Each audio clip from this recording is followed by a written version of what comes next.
There's no way to search for a game based on the way you want to play, and there definitely should be. As for the weapon customization, it just feels like a huge downgrade. Payday 2 gave a lot of info and very precise numbers for stats.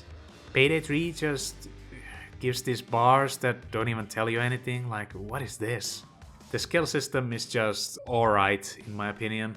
Sure, there are useful skills, but the skills kind of lack character.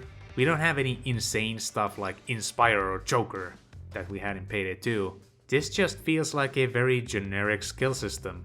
But of course, this will probably change in the future. I mean, Payday 2's original skill system wasn't that great either, and it was only years later when we got the skill tree it has now. Overall, the game is really fun, and it has many improvements and some downgrades, unfortunately, but over time I'm sure it will only get better.